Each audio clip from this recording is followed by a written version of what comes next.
Am, ok. eh, bueno, ¿me confirman que puedan ver la presentación para poder avanzar? Listo, ok, gracias. Primero quisiera hacer una encuesta. Quisiera que con sus teléfonos o en el mismo computador accedan a una página a través de Google, Mentimeter. No sé si ya la han usado, pero es una página que me va a permitir hacer tres preguntitas antes de iniciar con la teoría. Ustedes pueden entrar con sus teléfonos también. En el teléfono les va a aparecer más o menos así esta imagen y les va a aparecer un código. Hasta mientras yo les voy a proyectar mis preguntas y ustedes van a ingresar el código que les aparezca, ¿no? Ahorita les voy a compartir para que ustedes puedan responder las preguntas. Aquí están, listo. Entonces, ahora les estoy compartiendo y ustedes ven un código que hay aquí en la parte de arriba. Ahora sí pueden ver un código aquí en la parte de arriba. Pueden entrar con sus teléfonos o también en su computadora a la página de Mentimeter y les va a salir que gratuitamente pueden ingresar con este código. La primera pregunta es que quisiera saber que con qué palabra asociarían principalmente a la calidad. Veo que ya están votando. Tenemos tres opciones: confiabilidad, satisfacción, eficiencia. Ya, esa es la primera pregunta. ¿Con qué palabra asociaría principalmente a la calidad en el laboratorio de microbiología? Entonces, cinco personas ya han votado. Ya, perfecto. Muy bien. Ocho personas se van por la confiabilidad. Eh, Cero personas por satisfacción y dos personas por eficiencia. Tenemos 12 personas conectadas. Bueno, dos probablemente no puede contestar, pero analicemos un poco. Hablando de manera general, lo que es la calidad, sí, efectivamente la confiabilidad. Un laboratorio que trabaje con normas de gestión de calidad, obviamente me va a dar confiabilidad en los resultados, tanto para los clientes internos como para los clientes externos. Pero también la satisfacción y la eficiencia va de la mano, ¿ya? Así como las personas que votaron por ahora, una persona por satisfacción, otra persona por eficiencia, sí. La confiabilidad es la garantía de que todo lo que se hace dentro de los procesos está hecho bajo un protocolo, está hecho bajo un instructivo, está hecho o regulado bajo parámetros estandarizados que me dan esa confiabilidad, que yo puedo respaldar esos procesos, esos resultados con algo, sea a pesar de que no tenga una acreditación o no tenga una certificación. Esa confiabilidad, si yo la puedo demostrar con resultados del control de calidad, con la medición de indicadores, con mi manual de calidad hecho, es la garantía de que mis resultados son confiables. ¿Cuál es el resultado de esa confiabilidad? Que los clientes estén satisfechos, ¿ya? Entonces, la calidad va de la mano con todas estas tres palabras, ¿no? Si yo propongo confiabilidad a mis usuarios van a estar satisfechos. Por eso la satisfacción va de la mano de la confiabilidad. Entonces la calidad también es satisfacción, pero eso se mide ya cuando se pregunta o se encuesta a los usuarios cómo fue el servicio, qué le pareció el servicio, o a los médicos si están contentos con los resultados que yo estoy ofreciéndoles, ¿no? Y la eficiencia, porque cada vez que yo aplico todo lo que acabo de mencionar, mis procesos, todo mi trabajo diario se hace más eficiente.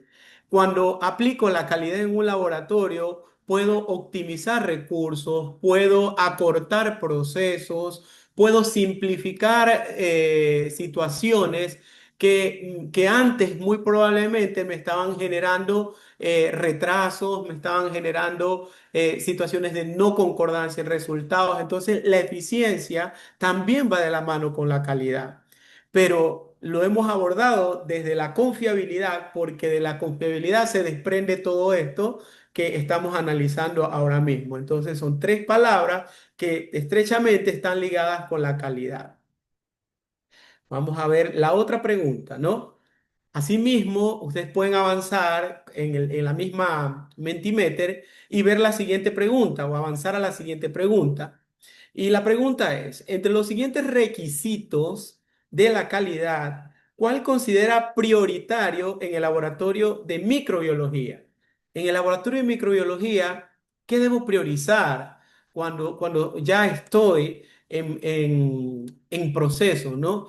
Que el área de proceso sea la adecuada, que se procese siempre el control de calidad en todos los cultivos o protocolizar todas mis actividades. Ya pueden avanzar en la misma Mentimeter, el código es el mismo, ya, o pueden salir y volver a entrar y ver la segunda pregunta. Ya veo que 5 personas, 7 personas están contestando. El proceso del control de calidad es prioritario para la mayoría. Acá ponen protocolizar actividades.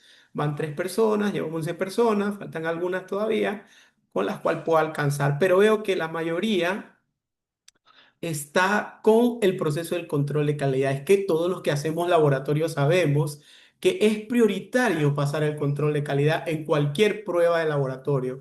Si no hago un control de calidad en cualquier parámetro, en cualquier biomarcador que necesite yo procesar, pues eso no va a ser garantía de que lo esté haciendo bien. Por eso es prioritario el control de calidad. Estoy muy de acuerdo con las personas que han votado con el control de calidad, pero eso tiene que estar escrito. ¿Cómo voy a, en qué momento, eh, en qué situación de la corrida de las muestras voy a pasar el control de calidad? Eso tiene que estar protocolizado, eso tiene que estar escrito. ¿En qué momento, cómo, cuándo, en qué condiciones debo yo procesar mi control de calidad? Entonces, de la mano, el proceso de control de calidad con todos los protocolos, no solo de cómo procesar el control de calidad, sino también todo lo que se hace en el laboratorio tiene que estar protocolizado en las tres fases, que es lo que vamos a revisar: la fase preanalítica, la fase analítica y la fase posanalítica. Todo debe de estar protocolizado. Y sí, el control de calidad. Ahora, en microbiología, ¿qué pasa con el área de proceso? ¿Cómo debe de ser la infraestructura? ¿Cómo debe de ser distribuidos los espacios para procesar las tinciones, para procesar el antibiograma o en las pruebas de susceptibilidad, o para procesar las muestras en el método de siembra? ¿Cómo debe de ser el área? ¿Cómo debo distribuir el área? No es que no sea prioritario el área de proceso. Claramente está que cuando alguien se propone tener un laboratorio de microbiología, tiene que tener contemplado cómo va a ser las condiciones de infraestructura de esta área. Cómo debe de ser la presión, cómo deben de ser las puertas, cómo debe ser la separación de áreas, cómo debe de estar distribuidos los equipos o instrumentos. Todo eso no es que no es prioritario, pero debe de estar dentro de los parámetros que yo he contemplado para establecer esta área como microbiología. Entonces, todos estos son requisitos que dice la norma 15189.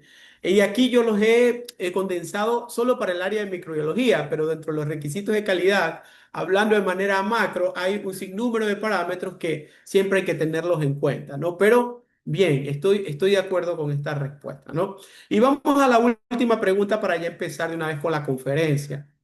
Pues ir avanzando. La siguiente pregunta es, ¿cuáles son los beneficios de implementar un sistema de gestión de calidad en microbiología? Seguridad del paciente, minimizar errores en los diagnósticos, confiabilidad en los resultados. ¿Qué creen ustedes que son los beneficios que me permite a mí implementar un sistema de gestión de calidad en microbiología? Listo, confiabilidad en los resultados. Claro que sí, confiabilidad en los resultados. Ok, la mayoría habla de confiabilidad en los resultados. En fin, el producto final siempre de un sistema de gestión es que mi producto final tenga todo lo que quiere mi usuario, que quiere mi cliente, que quiere el paciente o el médico en este caso recibir, ¿no? Se sienta seguro y que confíe en esa hoja de reporte o en ese reporte digital que se envía para que el médico haga su diagnóstico.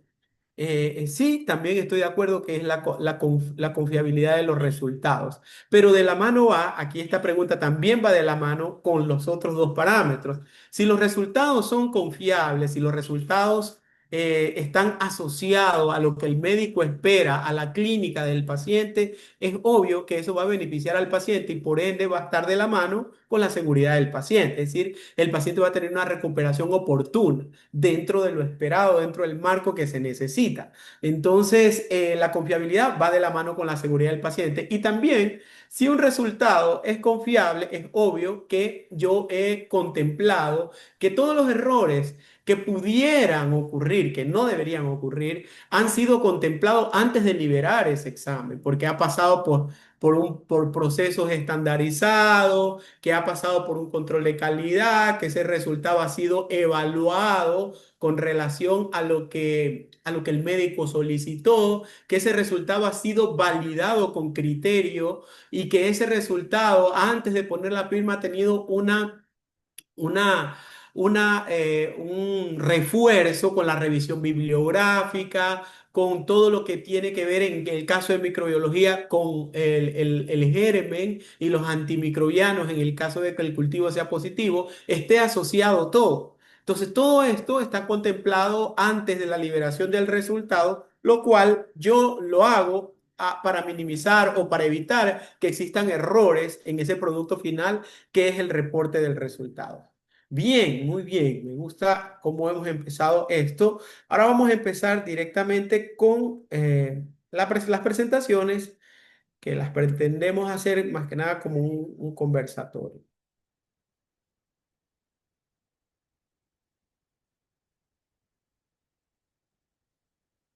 El objetivo de esta primera parte es comprender cuáles son los principios básicos de la calidad en microbiología, la importancia, la confiabilidad de los resultados y su aplicación en las tres fases de laboratorio.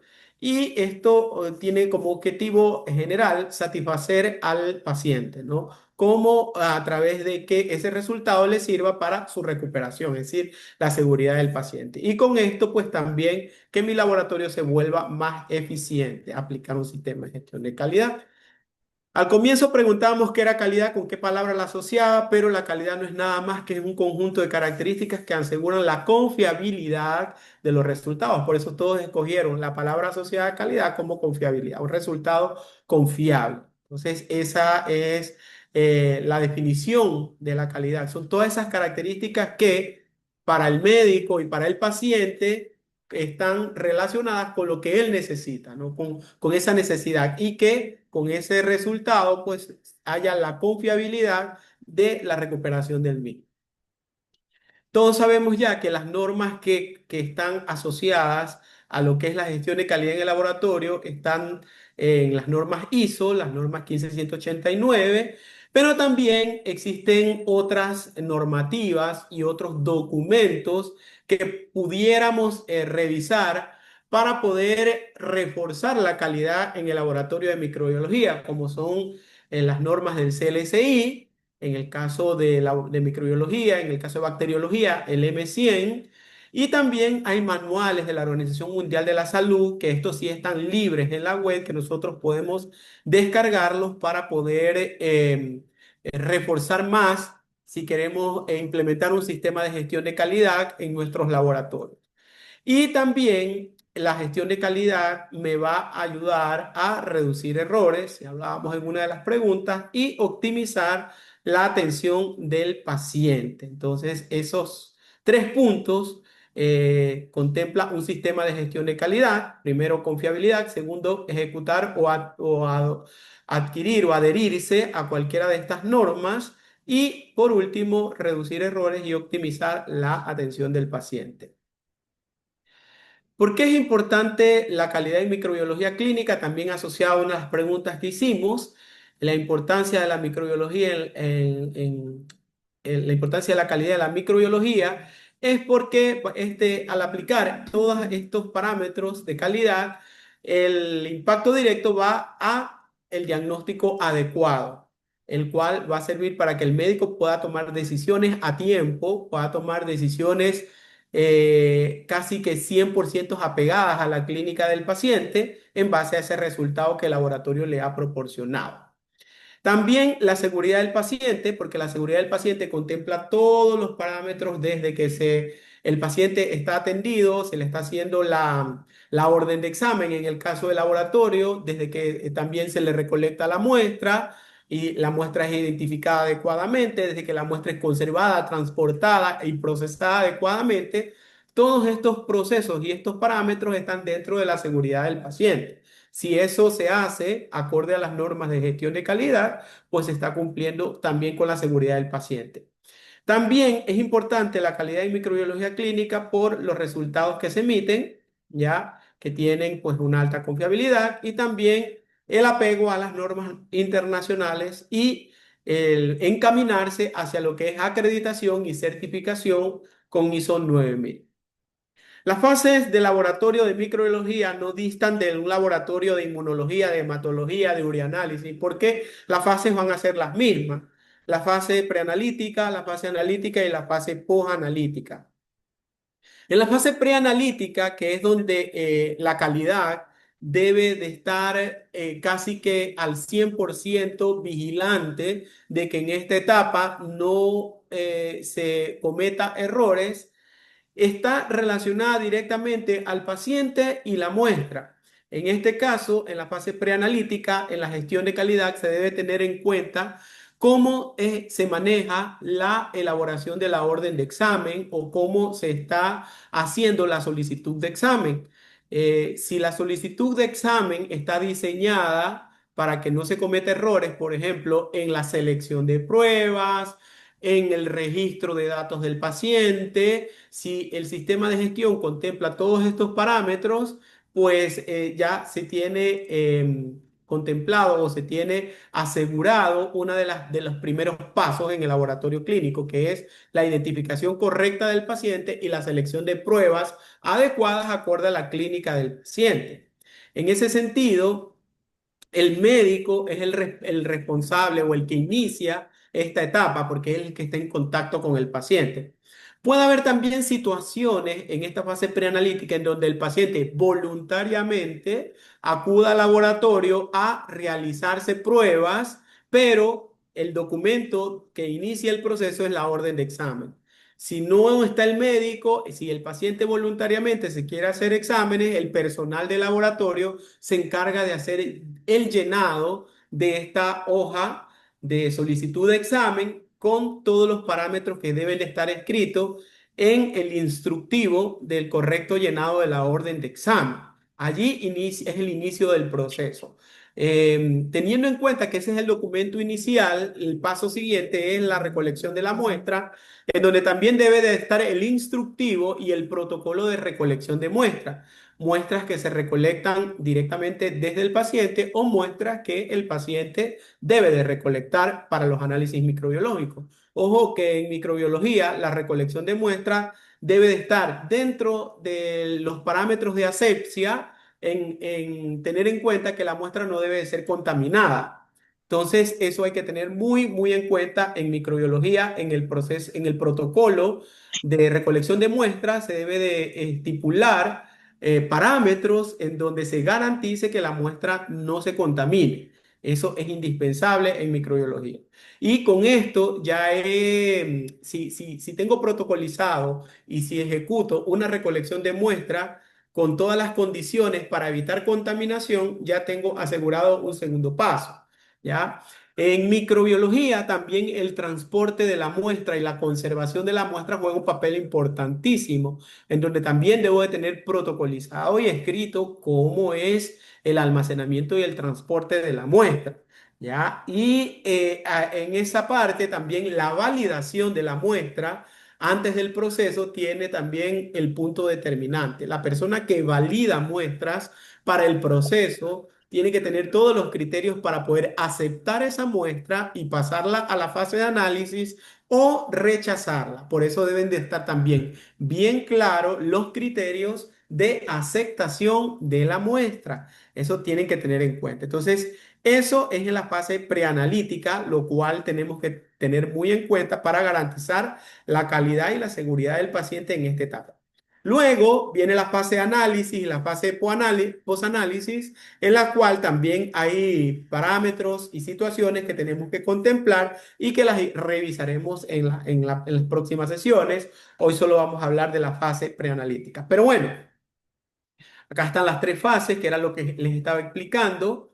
La fase preanalítica, que tiene que ver con la toma, transporte, conservación de muestras. La fase analítica, que es lo que vamos a revisar la próxima semana. Identificación, cómo se hacen las pruebas de susceptibilidad, cómo puedo asegurar la prueba de susceptibilidad.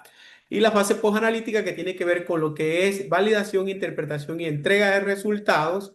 Y teniendo en cuenta que cada una de estas fases de laboratorio es vulnerable y que puede estar expuesta a situaciones que afecten el resultado final, más que nada en microbiología. Por tal razón, debe de estar escrito todos los pasos a seguir en cada una de estas fases y cuáles son las posibilidades de que ocurran errores aquí y qué hacer cuando ocurre alguna situación encaminada a un error. Todo tiene que estar escrito porque así lo dice la normativa 15189 de las normas ISO. Los estándares ya los revisamos, la ISO 15189, CLSI y también las normas de la OMS. Todo lo que es, todo lo que se hace debe estar escrito, así lo dicen las normativas, los estándares internacionales, que en el laboratorio todo lo que se hace tiene que estar escrito y todo lo que se trabaja diariamente tiene que estar bajo parámetros que estén contemplando la mejora continua, porque nada es perfecto, ¿no? La mejora continua es vital en los laboratorios clínicos. Los documentos que deben estar, sea en digital o en físico, que son registros, que son instructivos, que el laboratorio los debe de manejar adecuadamente. En el caso de los registros, debe haber registros del ingreso de pacientes, registro de limpieza de las áreas, registro del control de la temperatura ambiental de las áreas, registro de la temperatura de la nevera. Todos estos documentos deben de estar pues siempre a la mano porque eso es indicativo de que todo se está llevando dentro de los parámetros que se contemplan. El personal de laboratorio también tiene que tener una educación continua, la cual evidencia de que el personal que trabaja en cada área, no solamente los que están procesando muestras microbiológicas, sino la persona que está haciendo atención al cliente, la persona que está haciendo de auxiliar de laboratorio, tienen que estar constantemente en capacitación y eso tiene que ser demostrado porque eso también asegura que el personal que está en contacto con los pacientes y con las muestras conoce y sabe pues todo lo que debe de hacer y estar actualizado en cuanto a metodologías y técnicas y también en gestión de calidad. La gestión de recursos y equipos también debe de estar documentada. Todos los procesos de adquisición de insumos, todos los procesos que son de recepción y entrega de insumos, de reactivos, dispositivos, también tiene que estar documentado. Si un laboratorio no tiene documentado la gestión de recursos, si no tiene contemplado qué hacer cuando el proveedor no le cumple con un reactivo o con un insumo, tener una alternativa escrita, que es lo que debe de hacer. Entonces, todo debe de estar escrito, cómo se adquieren, qué hacer cuando no hay un insumo, cuando no se dispone de un insumo, sea porque el proveedor no lo trajo, sea porque en el país no se está importando, sea porque ha habido alguna situación en aduanas que el producto no ha llegado. ¿Cuál es el plan B? ¿no? Todo eso debe de estar contemplado en documentos, escrito en documentos. Asimismo, todo lo que tiene que ver con equipos o equipamiento, todo lo que es mantenimientos preventivos, todo lo que es mantenimiento correctivo, tiene que estar documentado cómo, cuándo y por qué se debe de hacer, ¿no? Todo eso exige la norma que esté escrito. Y todo lo que es mejora continua, como les decía, todos los laboratorios que tienen certificación tienen que tener su apartado de mejora continua que se está haciendo para poder sostener el sistema de gestión de calidad. Entonces, todos estos componentes que tenemos aquí, que estamos proyectando, están también contemplados dentro del laboratorio de microbiología. Otra parte que exige la gestión de calidad son los controles de calidad, que como todos los que estamos aquí sabemos, que el control de calidad es la garantía de mis resultados. Tenemos que tener en cuenta que los controles de calidad en microbiología tienen una situación bastante específica o una situación muy personalizada con esta área, a diferencia de las otras áreas del laboratorio. Aquí se trabaja con organismos vivos, por ende, mi material de control, por lo general, entonces serán en microorganismos que deben de conservarse y deben de mantenerse, pues, tal cual como dice la marca o los insertos que vienen en la marca. Entonces, el proceso del control de calidad, pues, tiene que respetar cada uno de los parámetros o los indicativos que vienen en los kits de estos controles de calidad. En ese sentido, hay dos tipos de control de calidad, o el control de calidad interno y el control de calidad externo.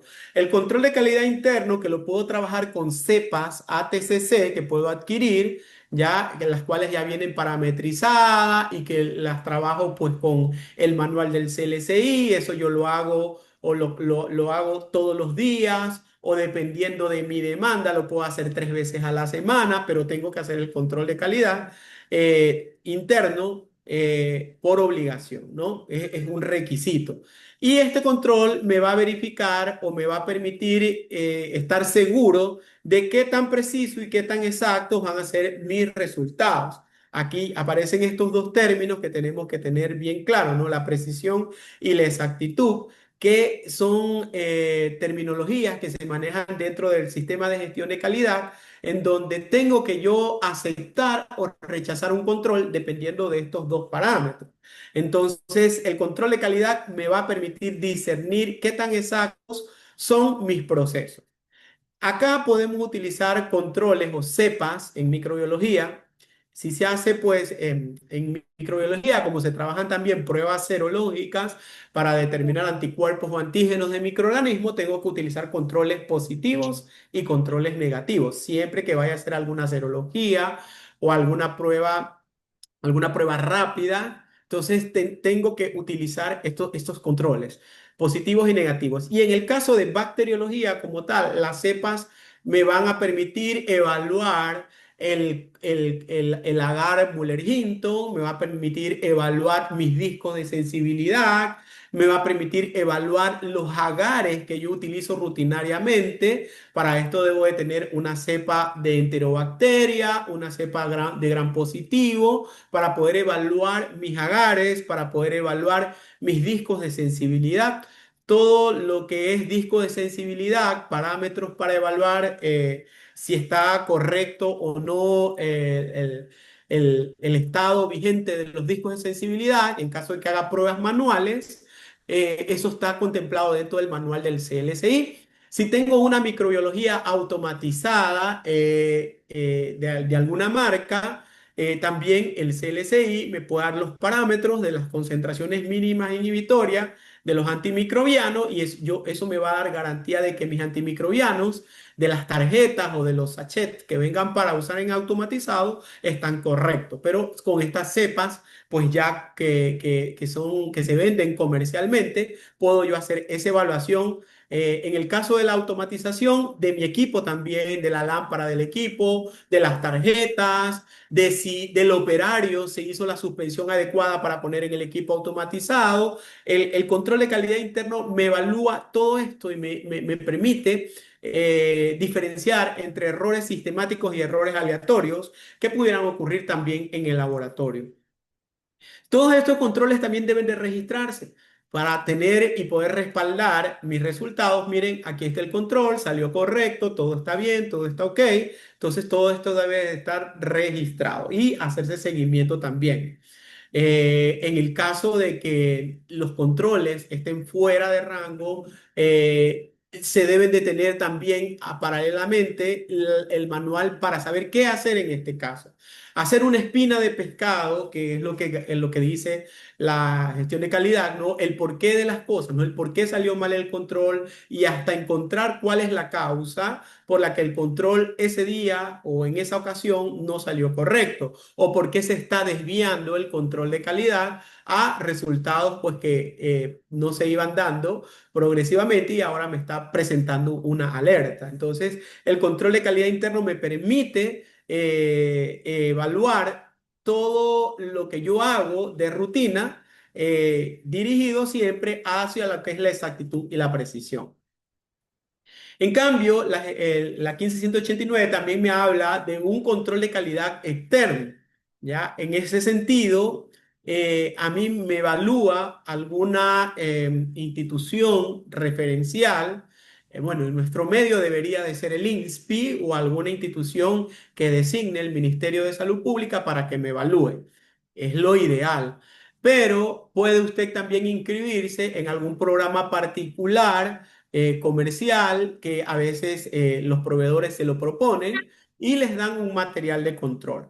Estos programas le invitan a usted a participar y le envían una muestra para que usted la trabaje sin que usted sepa cuál es el resultado que tiene que salir, a diferencia del control de calidad interno, que yo sé cómo tiene que salirme, ¿ya? Acá no es algo a ciegas, porque yo no sé los resultados que tengan que vaya a emitir esa muestra que me han enviado. Por ende, pues debo de procesarla como una muestra de rutina, como tratarla como una muestra y emitir los resultados hacia esta organización o a esta institución o a este proveedor que me está ofreciendo este control de calidad externo. Le envío mis resultados y luego van a ser comparados con otros laboratorios locales o fuera del país para saber qué tan cercano o qué tan cercanos fueron mis resultados al resultado que solo ellos conocían. Luego ellos me van a emitir un reporte, cómo salí, qué tan cercano estuve o qué tan alejado estuve del resultado que solo ellos conocían. Entonces, esto es vital, el control de calidad externo es vital, que los laboratorios se apeguen o adopten este control de calidad externo porque eso les refuerza más sus procesos. El control de calidad externo puede ser 2 veces al año, dependiendo cómo tenga contemplado al programa al que usted se inscribe, o en otros países, pues los órganos regulatorios, como vuelvo y repito, en nuestro medio, puede que el INSPI tenga esa responsabilidad, debería adoptarla, ¿no? Y me evalúe cada 6 meses, cada 3 meses, mandándome una muestra para microbiología y así poder tener la garantía de que los laboratorios de microbiología en el país funcionan adecuadamente y pueden pues optar por el permiso de funcionamiento en caso de que sea uno de los caminos a seguir, ¿no? Entonces el control de calidad externo se maneja pues de esa forma. Preguntas hasta el momento. Quiero escuchar preguntas.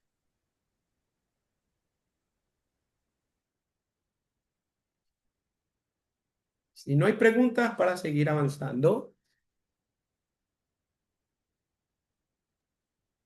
Entonces, miren, en microbiología, los infectólogos son nuestros aliados. En el laboratorio de microbiología, el infectólogo siempre va a estar como que dándonos ese apoyo, ¿no?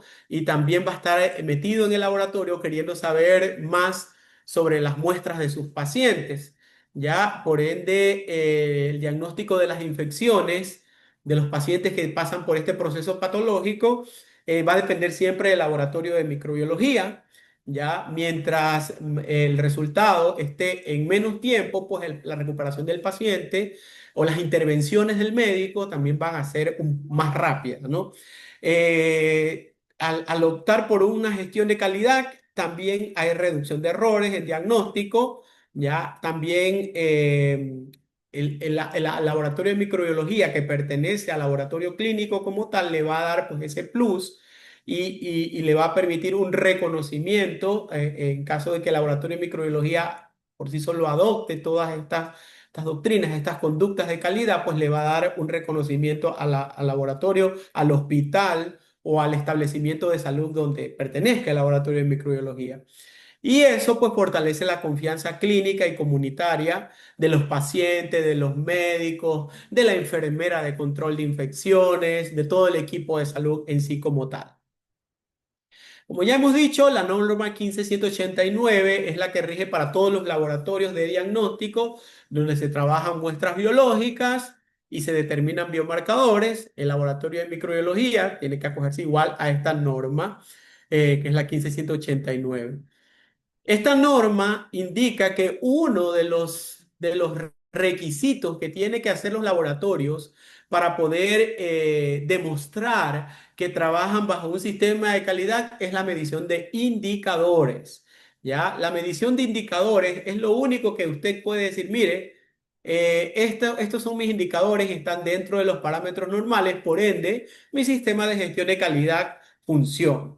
Entonces, en la norma 15689, en el apartado 4, me dice que debo de trabajar con indicadores de calidad.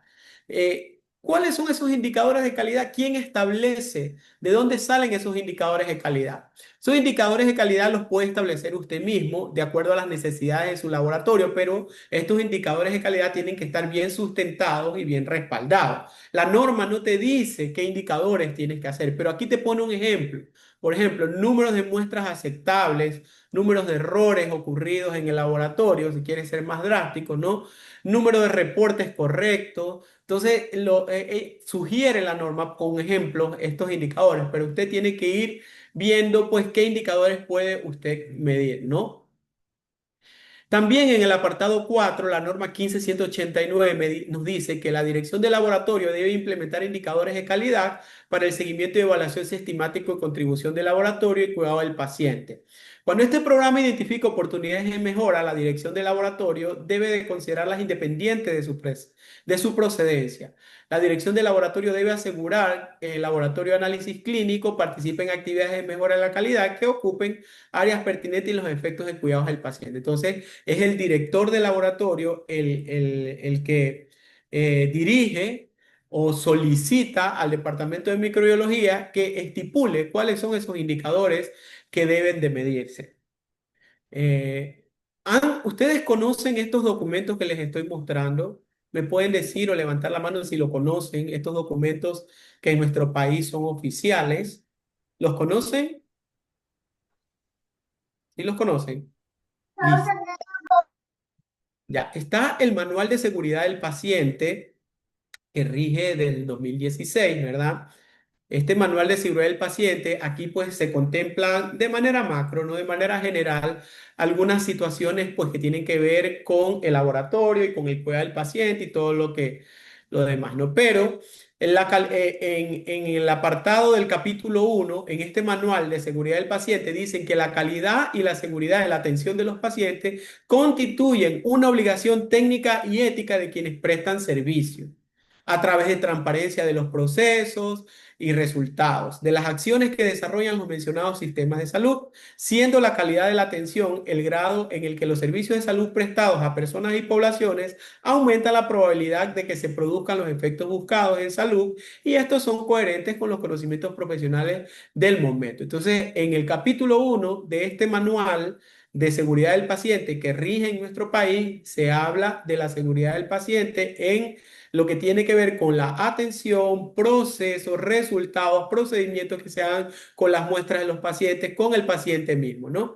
Y asimismo, en la página 18 se habla de algunos procedimientos, como ustedes están viendo acá, ¿no? De algunos procedimientos que se deben de hacer por obligatoriedad en todos los servicios.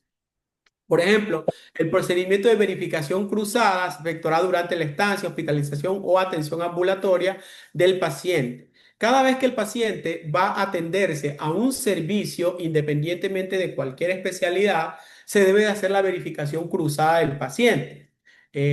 Cuando el paciente acude al laboratorio clínico o cuando el laboratorio va a las salas de los hospitales a recolectar muestras, debe de hacer la verificación cruzada. Si el paciente es ambulatorio y va a la consulta externa del laboratorio clínico, el paciente seguramente se acerca con un documento o con la orden de examen y el personal de laboratorio tiene que hacer la verificación del paciente. Es decir, que a pesar de que le esté entregando la cédula y la orden de examen, le debe de preguntar al paciente los nombres y apellidos. El paciente debe de responder sus nombres y su apellido en caso que esté en condiciones, sino el representante legal. No, la verificación no aplica diciéndole o indicándole al paciente, es usted fulano de tal, no aplica. Le debe de preguntar, dígame sus nombres y su apellido, y el paciente debe de responder. No, no nosotros como laboratoristas decirle, ¿es usted fulano de tal? No. El paciente tiene que decirlo o el representante legal o la persona encargada del paciente. En el caso de la hospitalización, la verificación cruzada, que lo dice aquí en el manual de seguridad del paciente, cuando el laboratorista o la persona que recolecta muestra, que puede ser un auxiliar de laboratorio también, bien entrenado, se acerca a la sala, a la cama donde está el paciente, la verificación del paciente se hace con la pulsera que debería tener el paciente. En este caso, no se pregunta al paciente ni a ningún familiar los datos del paciente para poder etiquetar la muestra, obviamente. No se le pregunta, sino que se va a la pulsera. Entonces, si el paciente tiene la pulsera, lo que el personal del laboratorio hace es constatar los datos de la pulsera con la orden de examen y proceder a recolectar las muestras. No se debe de recolectar la muestra si no se ha hecho la verificación del paciente, tanto ambulatorio como el paciente hospitalizado. Si el paciente no tiene la pulsera, en el caso de pacientes hospitalizados, es importantísimo que el personal de laboratorio informe al personal de enfermería, ¿ya? La pregunta es, ¿qué tan frecuente es que en todos los hospitales del país, públicos y privados, se manejen con el sistema de pulsera? No sé si alguno de ustedes es operativo y considere que todavía se usa la pulsera porque hay unos hospitales que no tienen los recursos para poder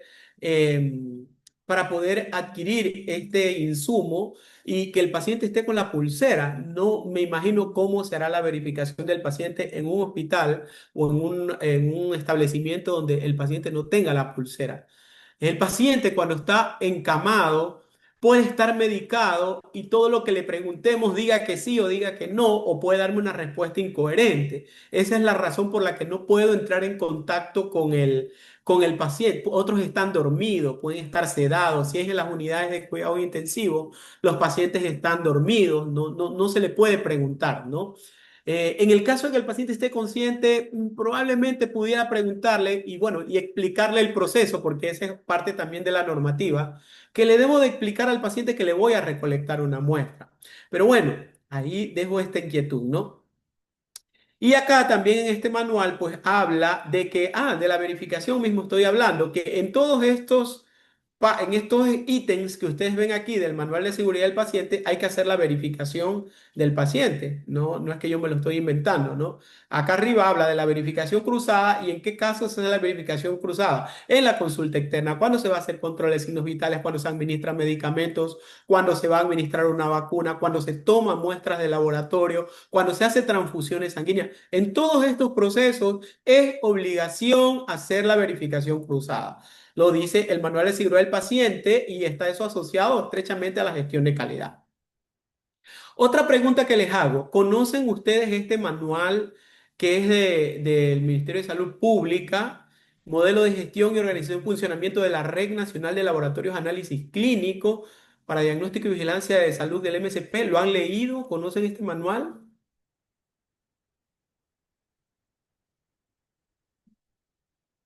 ¿O no lo han descargado?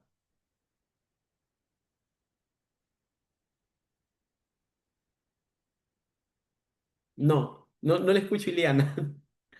No sé si alguien quiere hablar, pero quisiera saber si han revisado este manual, que no hay más actualización. O sea, después de cierto tiempo en este país, todo lo que es guías y manuales quedaron en stand-by. Nadie se ha dedicado a revisar, a actualizar. Este manual se hizo en el 2015. No hay actualización. Es un manual que contiene todo lo que tiene que ver con laboratorio. ¿Ya? No sé si lo pueden descargar, descárguelo, pero usted lo puede ¿No se me encontrar oye? así. Ahora sí te escucho, sí, Ay. ahora sí le escucho. Te decía, Luis, que justo ayer hablábamos de algo que nos estaban indicando también sobre la gestión de calidad en el ministerio y también yo preguntaba algo parecido a esto. Justamente este manual no lo he conocido, no lo he conocido.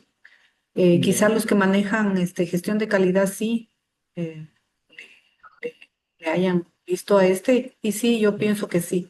Los que trabajan en el hospital, por lo menos ya, pienso que claro, sí, porque tienen que tener las directrices exacto, para sí. poder En este, trabajar con los documentos, porque tienen que haber documentos de gestión de calidad en claro todas que las sí. áreas. Sí, sí, lo invito a que lo descarguen, lo lean un poco para que trabajen con sus alumnos también, porque sus Claro. alumnos probablemente van a hacer prácticas preprofesionales a instituciones públicas y privadas y deben de conocer un poco de esto, ¿no? En este manual, que es del MSP y que es de la REGNALAC, porque así se llamaba hasta un entonces, ¿no? La Red Nacional de Laboratorio de Análisis Clínico, ¿ya? En este manual hay algunas cosas interesantes. Aquí también describen pues las fases de laboratorio que ya sabemos y comienza con las necesidades del usuario. Si ustedes hacen un enfoque hacia acá, hacia el lado izquierdo de su pantalla, están las necesidades del usuario y el fin es la satisfacción del usuario. Hablamos de la calidad, ¿no? Y en la fase preanalítica, miren que en este esquema no se ve tan claro porque sí, el documento está cargado así borroso, porque hay ciertas cosas políticas en nuestro país que como que no quieren que estas cosas se sepan mucho porque es como que un debacle entre lo público y lo privado, ¿no? Pero hablan sobre la información clínica al sistema informático de laboratorio porque este manual contemplaba que todos los laboratorios del sistema de salud pública estén automatizados y que tengan un sistema informático donde pueda registrarse todos los pacientes. Por eso el manual está hecho como primer punto que toda la información del paciente que va al laboratorio a hacerse examen se ingrese en un sistema informático, ¿ya? Y en ese sistema informático hay un apartado donde la persona que esté en ventanilla, en caja, en donde sea, pueda consultar la preparación del paciente para poder hacerse el examen. Por ejemplo, en microbiología, si es un cultivo de orina, a lo que abre el sistema, puede que el paciente con su usuario y clave y la persona administrativa pueda ver cuáles son los requisitos para la recolección de una muestra de orina para un cultivo de orina. O sea, preguntarle al paciente a qué horas recogió la muestra, cómo recolectó la muestra, se hizo una higiene superficial de los genitales antes de recolectar la muestra, está tomando antimicrobiano. Todas estas preguntas pues aparecerían en el sistema. El paciente puede decir sí, sí, sí, sí, y en el sistema se va registrando si el paciente está listo o no para la toma de muestra. Y así, en este manual, en cada una de las fases tiene cómo se va manejando paso a paso el sistema de gestión de calidad para las muestras, para el paciente, porque acá ponen la recolección de la muestra, la identificación de la muestra, cómo se debe identificar las muestras, ya con nombres, apellidos, número de cédula, hora de recolección, todo eso contemplaba el etiquetado de las muestras, ¿no?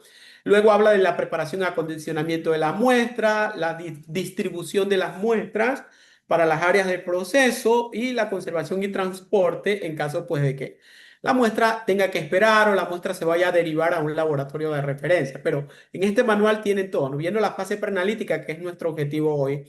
En este manual encontramos pues esa división. También encontramos este cuadro, ¿no? En donde en este mismo manual la Red Nacional de Laboratorio de Análisis Clínico decidió que todos los laboratorios del sector público adquieran indicadores de calidad. Estos indicadores de calidad son los que me van a garantizar de que yo estoy haciendo las cosas bien.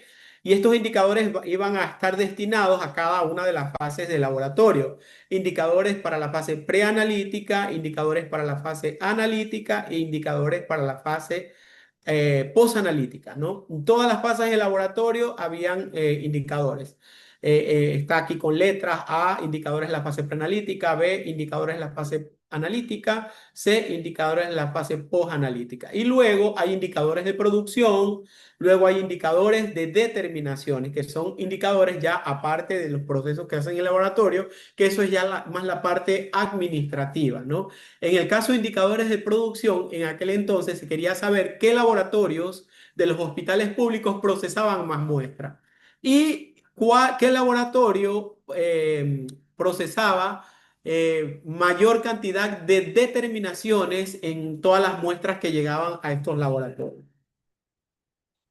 Sigo en el mismo manual, usted lo puede descargar, también lo puede descargar encontrándolo en la web como Acuerdo Ministerial 5279, que es este número que aparece aquí arriba, o como Manual de la Red Nacional de Laboratorio de Análisis Clínico. Este es el acuerdo ministerial en el que se aprobó este manual, 5279, ¿ya?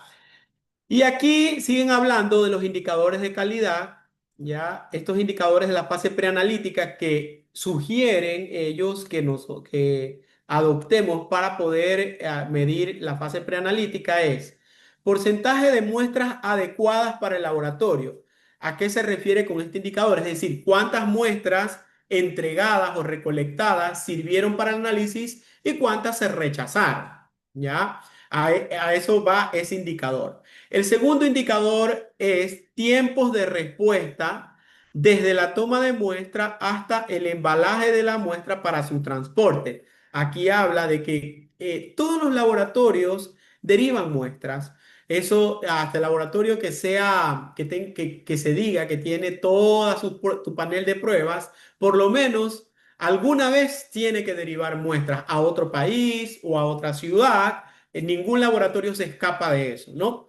Pero, ¿cuál es el tiempo que toma desde que la muestra está preparada para el embalaje y para alistarse para el sistema de transporte de muestras?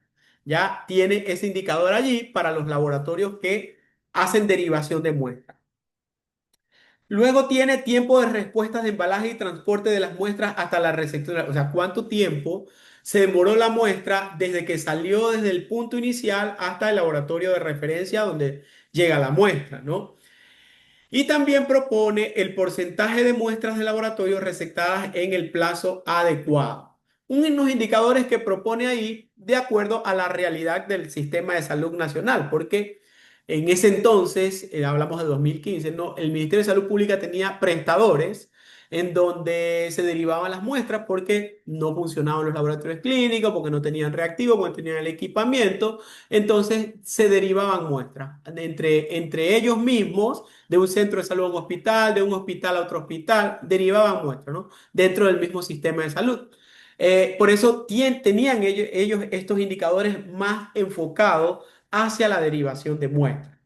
Por eso los indicadores son acorde a mis necesidades y también acorde a cómo yo quiero demostrar que cumplo con un sistema de gestión de calidad. Y luego están, pues miren, indicadores en la fase analítica, que es tiempo de proceso, a cuánto se demora el proceso de una muestra. Indicadores en la fase posanalítica, tiempos de respuesta del laboratorio desde que se hace la orden de examen hasta que sale el resultado. Entonces, ellos contemplaban esos indicadores acorde a la realidad de los establecimientos del Ministerio de Salud Pública. Definición de qué es un indicador, qué es un indicador de calidad. Son instrumentos de medición basados en hechos y datos que permiten evaluar la calidad de los procesos, productos, servicios para asegurar la satisfacción de los clientes. Todo siempre está dirigido a satisfacer al cliente, que el cliente se sienta tranquilo y se sienta seguro con sus resultados. Es decir, que miden el cumplimiento de las especificaciones establecidas para una determinada actividad o proceso empresarial. Entonces, para eso necesito tener estos indicadores para demostrar que yo cumplo con todas mis expectativas para con los usuarios. Los indicadores que cada laboratorio debe de escoger, repito, la norma 1589 te dice, tienes que tener indicadores, pero no te dice cuáles, te pone ejemplos, pero no dice cuáles. Pero para escoger un indicador tengo que basarme en estas características. Todos los indicadores tienen que ser realistas, tienen que ser efectivos, visibles o tangibles, sensibles y tienen que ser económicos. En el caso de realista, es decir, que estén relacionados con las dimensiones significativas de la calidad del proceso, del producto o servicio, es decir, de mi realidad. Si yo tengo un laboratorio de baja complejidad, porque sabemos que existen de laboratorios de baja, de mediana y de alta complejidad, si yo tengo un laboratorio de baja complejidad y mi meta es tener de aquí a un tiempo un laboratorio de mediana complejidad, pues voy haciendo indicadores de acuerdo a mi realidad, pero destinados a que en algún momento voy a crecer, ¿ya? Tienen que ser efectivos, es decir, que me reflejen un impacto, ¿no? Que yo diga, sí, sí voy a poder en un año tener ya ahora un laboratorio de mediana complejidad o de alta complejidad, ¿ya? Pero si tengo, por ejemplo, instrumentos en donde los instrumentos que tengo, el paciente viene a las 8 de la mañana y el resultado no está hoy, sino mañana y se demora, entonces pues mi indicador, debo de tener un indicador para evaluar el tiempo de entrega de resultados y ponerme metas, ¿no? Si voy disminuyendo con mis indicadores los tiempos de respuesta, voy por buen camino. Pero si mis indicadores se siguen manteniendo y que los resultados siempre se demoran 24 horas, 48 horas, pues como que no estoy bien, ¿no? Por eso los indicadores tienen que ser efectivos, que me demuestren esa realidad hasta donde yo me voy a encaminar.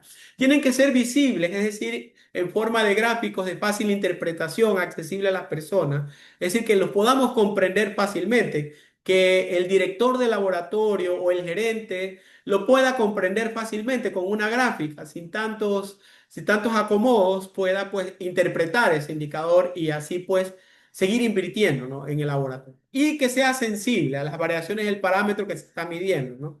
Sensible que, por ejemplo, si en una temporada tengo alta demanda de pacientes y después en otra temporada tengo baja cantidad de pacientes, que eso no me altere mi indicador. Es decir, que no lo vuelva sensible, que sea un indicador que pueda mantener esa certeza ante cualquier situación que ocurra en mi laboratorio y que sean fáciles de calcular, pues lo que vamos a revisar hoy de la fase preanalítica son súper fáciles de calcular, que con una hoja de Excel o con una calculadora lo podemos calcular fácilmente. Entonces, esas características deben de tener los indicadores para poder establecerlos en un laboratorio. Este manual también le invito a que lo descarguen, probablemente si lo conocen porque es el manual que la OPS-OMS lo tiene y tiene todo, está todo lo del laboratorio clínico, allí hay algunas cosas interesantes y hablan de los indicadores, por eso el tema central de hoy es solo indicadores, que enseñemos a nuestros alumnos cuando damos la materia de gestión de calidad o cuando los llevemos al laboratorio de simulación con cualquier asignatura, hablemos de que esa muestra está bajo la sombra de un indicador de calidad que se está midiendo. Que previamente esa muestra que ya se está procesando ha pasado por unos filtros en donde me están midiendo un indicador, es decir, en qué tiempo voy a entregar el resultado. Sea la cátedra de hematología, urianálisis, la cátedra de inmunología y lo llevo al laboratorio hacer una práctica de medición o determinación de algo, le tengo que decir, recuerde que vamos a hacer esto como en la vida real. Me van a presionar para que el resultado salga en tanto tiempo, porque hay un indicador que me mide el tiempo de entrega de resultados. Entonces, no lo digo yo, lo dice también el manual de la Organización Mundial de la Salud, que hay que medir indicadores. Los indicadores de calidad son mensurables, ya proporcionan información sobre el rendimiento del proceso, subrayan los posibles problemas de calidad, identifican áreas que necesitan estudio. Bueno, habla también de los indicadores de calidad. Los indicadores de calidad tienen algunas pautas que se las estoy poniendo aquí, abordar todas las fases del laboratorio. Siempre cuando el director de laboratorio, el jefe de laboratorio, el gerente de laboratorio hace que hagamos esto de los indicadores, porque nos proponemos tener la 15189. Él va a decir que los indicadores deben estar diseñados para todas las áreas, independientemente de que acá haga bioquímica, que acá haga hematología, que acá no. Todos los indicadores van a estar en todas las fases, ¿no? Y en todas las áreas del laboratorio se tiene que medir por lo menos un indicador. Debe abordar todas las fases del laboratorio y todas las áreas, ¿no? Relación con todas las áreas, vulnerable o que se necesiten corrección. Cantidad, ¿cuántos? Aquí dicen, ¿no? Pero realmente sí debo de tener una cantidad considerable de indicadores, ¿no? Pero para seleccionar, dicen que cuantos menos indicadores tenga es mejor. Pero es imposible tener un solo indicador que me represente de que mi trabajo está correcto y que me estoy dirigiendo hacia la meta, ¿no? Hacia donde quiero llegar. Pero dice que cuantos menos indicadores mejor. Permanencia. Algunos deben de seleccionarse con un enfoque temporal o a corto plazo, ¿ya? Puede que haya indicadores que usted solo los quiera medir por 6 meses, pero cuando ya ve que ese indicador cumplió su meta, ya no lo sigue midiendo, ¿ya? Si usted ve que un indicador, vamos a suponer que su indicador era muestra rechazada y que las muestras rechazadas depende del entrenamiento mucho de las personas que toman muestras de sangre, por ejemplo, o las personas que reciben muestras. Y usted ve que el indicador ya resolvió su problema. De pronto lo ejecutó porque se rechazaban muchas muestras. Pero luego de que lo ejecutó y tomó las medidas correctivas, el indicador fue mejorando, mejorando y por un periodo de tiempo de un año se mantuvo y ya no hay variación, ya no se rechazan muestras. Puedo quitar tranquilamente ese indicador porque ya no me sirve, ya resolví el problema. Todo el personal está empoderado y sabe cuáles son los criterios de aceptación y rechazo de muestras. Entonces, la permanencia es que algunos son temporales o de corto plazo y otros pueden permanecer siempre, ¿no? Deben de ser satisfactorios, es decir, que el resultado que me dé pueda valorarlo y me permita tomar decisiones, ¿no? Y estos indicadores deben de tener relación con los objetivos y metas de calidad planteados. Por eso digo, cada laboratorio tiene su realidad y cada laboratorio sabe hasta hacia dónde quiere ir, ¿no? Hacia dónde quiere llegar. Para eso los indicadores me van a ayudar mucho, ¿no? Y aquí están pues las características que ya las habíamos mencionado: mensurable, factible, que sean fácil de interpretar, que todo el personal los pueda medir, ¿no? Que los pueda registrar y medir, que me dinamicen el trabajo y me mantengan en equilibrio, pues, y también que sean programables dependiendo de cada una de las áreas. Puedo implementar indicadores en cada área y que estos sean programables, ¿no? Como en microbiología. Y acá también es lo que acababa de hablar, ¿no? Las características de los buenos indicadores. Les dejo para que luego revisen, ¿no? Mensurables, factibles, que sea fácil de interpretar, que me permitan tomar acciones correctivas inmediatas, que me mantengan un equilibrio para poder identificar los problemas que surgen. Los indicadores deben de examinar el trabajo de todo el personal, no únicamente de un grupo, y que considere indicadores como implicaciones tanto a corto como a largo plazo. Entonces, hasta ahí todo lo que tiene que ver gestión de calidad. Ahora pasamos a la preanalítica. ¿Tienen preguntas hasta allí? Así estoy bien con el tiempo, ¿no? Espera terminar a las 5 esta parte. Preguntas.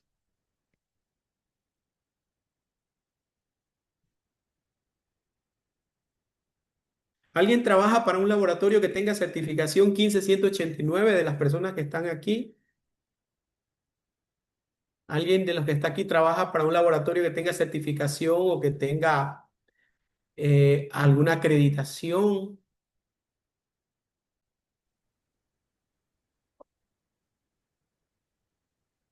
Listo, vamos a pasar ahora a hablar solo de la fase preanalítica, cómo se maneja la gestión de calidad en esta área, ¿no? Las fases de laboratorio, hacemos que es la preanalítica, la analítica y la posanalítica, ¿ya? Y este esquema es muy fácil de que ustedes lo identifiquen porque probablemente los que hacen laboratorio clínico saben cómo es este ciclo, ¿no? El paciente va a la consulta médica, ya el médico, pues, dependiendo de la situación del paciente, si es un paciente ambulatorio o un paciente que tiene que hospitalizarse, tendrá que tomar decisiones, ¿no? Y inmediatamente se va a sustentar en las solicitudes de exámenes o las herramientas diagnósticas, ¿no? Que por lo general son exámenes de laboratorio. El médico hace la orden de examen, dirige la orden al laboratorio y al paciente en caso de que fuese así, y empiezan las fases de laboratorio, ¿no? La fase preanalítica que habla de la preparación del paciente, la recolección del material, el procesamiento de muestras y el enfoque de material. En el caso, vamos a tomar un ejemplo de microbiología. Es un paciente que tiene una sospecha de una bacteriemia y el médico ha solicitado un hemocultivo. Entonces, el paciente va a ingresar al área de cuidados intermedios y el médico envía la orden física o a través del sistema informático hacia el laboratorio. El laboratorio se tiene que dirigir al sitio donde está el paciente, hacer la verificación cruzada del paciente y verificar si el paciente está preparado o no para la toma de la muestra de hemocultivo. Obviamente, para esta muestra, el laboratorista tiene que llevar todo su material, ya debe de conocer todo el protocolo y el proceso de toma de muestras de hemocultivo, ya lo sabe, lo conoce, entonces va preparado para hacer esta actividad. ¿Cómo saber si el paciente está preparado o no para la toma de una muestra de hemocultivo? El laboratorista debe de saber que en microbiología hay condiciones para la condiciones especiales para la recolección de ciertas muestras. En este caso, en el hemocultivo, el paciente debe de estar en un estado antes de un pico febril. ¿Cómo va a saber eso el laboratorista? El momento ideal para la toma de un hemocultivo es antes del pico febril, porque si lo hace durante el estado febril del paciente, ya se han activado las proteínas de las proteínas inflamatorias, de la cascada de complemento, y estas proteínas pues son altamente que pueden afectar directamente al microorganismo que esté causando el problema. Lo van a inactivar, ¿ya? Entonces, por esa es la razón que se toma antes que el paciente comience a hacer fiebre, porque si lo toma en el momento de que el paciente está haciendo fiebre, hay probabilidad de que no se recupere el microorganismo que está causando la bacteriemia. O si logra crecer en el frasco hemocultivo, va a demorar un poco, ¿no? Entonces, ¿estará listo el paciente para tomar la muestra? Le pregunto a la enfermera cómo está la fiebre, evalúo si es que cumple ese criterio. También el tratamiento antimicrobiano es indispensable. Si la enfermera ya administró o todavía no ha administrado el antimicrobiano, porque el médico aplica una terapia empírica para poder tratar al paciente. No, no es que va a esperar el cultivo, porque el médico sabe claramente que un cultivo demora entre 48 a 72 horas por muy automatizado que sea el laboratorio. Entonces ha sugerido una terapia antimicrobiana, pero el laboratorista debe de hacer, si es factible, antes de la terapia antimicrobiana, para poder así obtener pues una muestra ideal. Una vez que ha recogido todo el material, lleva la botella al laboratorio para el procesamiento. En este caso, si es un equipo automatizado, la botella irá para un equipo automatizado, o si no, si es un método manual, tendrá que incubar la botella en una incubadora tradicional, ¿no? Entonces, el hemocultivo va a permanecer allí y luego va para la fase de análisis en caso de que el cultivo sea positivo, ¿no? En caso de que el cultivo sea positivo, pasa directamente a la fase de análisis en donde se tendrá que identificar cuál es el germen causante. Aquí puede surgir ya dos líneas que desvían a primero hacer una tinción de Gram de la botella y la otra que sería la siembra de la muestra. Todo esto pues protocolizado debe estar. Haga la tinción de Gram, siembre la muestra, incube ya para que haya crecimiento, ¿no? Entonces estamos en la etapa de realización del examen, ¿ya? Y con la tinción de Gram ya pudiera yo tener una especie de resultado, ¿no? Una especie de resultado que tengo que informar, un resultado orientativo, que el médico le va a servir de muchísimo. Es importantísimo hacer la tinción de Gram. ¿Haremos control de calidad de la tinción de Gram? Claro que sí, tenemos que hacer tinción, control de calidad de tinción de Gram. Usted, como tiene las cepas ATCC que ha comprado y las ha sembrado, y cuando las haya sembrado, tiene que hacer por lo menos 30 placas con frotis de Gram positivos y Gram negativos. Las tiene guardadas sin teñir. Eso es fácil. Lo tiene guardado y cada vez que tenga que hacer una tinción de Gram, saca su placa de la cepa ATCC, del frotis o el extendido que haya hecho y la tiñe paralelamente con la muestra de hemocultivo, en este caso que estoy tomándolo como ejemplo, y luego esa va a ser la garantía de que su tinción quedó bien, porque todavía puede haber dudas en cómo estará el colorante, si el colorante tiene ya su tiempo de vida útil, si el operario dejó los tiempos que correspondía en contacto el colorante con el frotis. Entonces, todo eso evalúo con el control de calidad, ¿ya? Entonces, hago este ejercicio de la tinción de Gram, observo e informo al médico, no siempre respaldándonos de que mi tinción quedó correctamente y he emitido al médico un resultado presuntivo con el cual ya él puede cambiar la terapia, seguir con la misma terapia.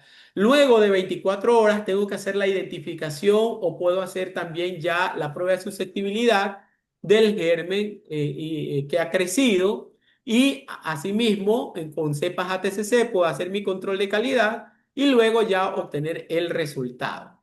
El resultado que tiene que tener el nombre del microorganismo taxonómicamente, género y especie, en donde ese resultado tiene que ser evaluado con relación a las pruebas de susceptibilidad, es decir, antimicrobianos en estado sensible, resistente o intermedio, evaluado o parametrizado con el CLSI, que ahí vienen los parámetros para categorizar sensible, intermedio y resistente. Hago toda esta revisión, toda esta validación. Me aseguro que todo esté bien, que los antibióticos que estoy reportando tengan relación con el germen identificado y puedo emitir el resultado, ¿no? En este caso, el resultado tiene que ser consistente y el médico tiene que, pues, contrastar con la patología y con la sospecha médica. Y así podemos nosotros garantizar todo el proceso de una muestra, ya teniendo en cuenta todo lo que es la fase preanalítica, dependiendo de la muestra que vaya para microbiología. Cada muestra tiene, pues, una situación que hay que tener en cuenta. Cada muestra de microbiología tiene que tener bien claro cuáles son las condiciones para aceptarla, para recolectarla, poder procesarla. Entonces, el laboratorio de microbiología tiene que tener estandarizado eso, ¿no? Y en la preanalítica, pues la recepción de la muestra, el transporte, la derivación, las competencias del personal, la preparación del paciente, son los puntos más claves para evitar errores pues, en la fase analítica, ¿no? El personal que recolecta la muestra debe estar capacitado y actualizado en todo lo que es microbiología. Ya el personal que traslada las muestras hacia el área de microbiología o si la muestra necesita un tratamiento previo como centrifugación o algún proceso antes del análisis, pues la persona también tiene que estar capacitada, ¿no? Si son muestras para microbiología que el laboratorio no tiene la posibilidad de procesarla, pues lo antes posible tendrá que trasladarse al laboratorio de referencia. Entonces, eso es vital en la fase preanalítica. Ahora tenemos aquí algún otros puntos, ¿no? Relacionados a, a el área preanalítica. Petición de examen, identificación de muestra. ¿Qué pasa en microbiología, no? Que muchos médicos no, bueno, el país carece a veces de médicos infectólogos, médicos microbiólogos, los cuales no tienen a veces claro qué solicitar en una orden de examen. Ya tampoco saben poner la sospecha clínica de acuerdo a lo que ve en el paciente, la sospecha clínica, ¿no? Entonces, generar la orden de examen a veces se convierte en una situación para los médicos generales, para médicos de otras especialidades bastante compleja, ¿no?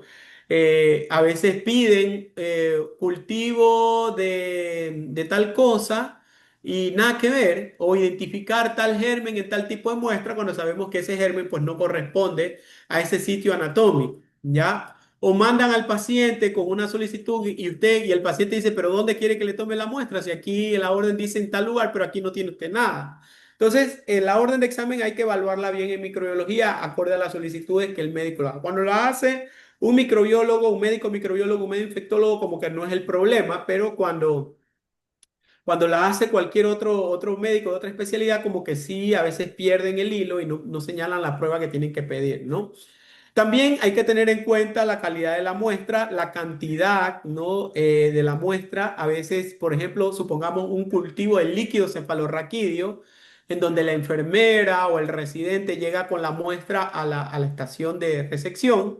Entonces, a veces traen en una jeringa, pueden traer en un dispositivo no adecuado y esto ya recae que a pesar de que sea una muestra, de difícil obtención, estoy hablando de un líquido cefalorraquídeo, usted no la va a rechazar, pero sí tiene que notificar cómo está recibiendo la muestra, ¿ya?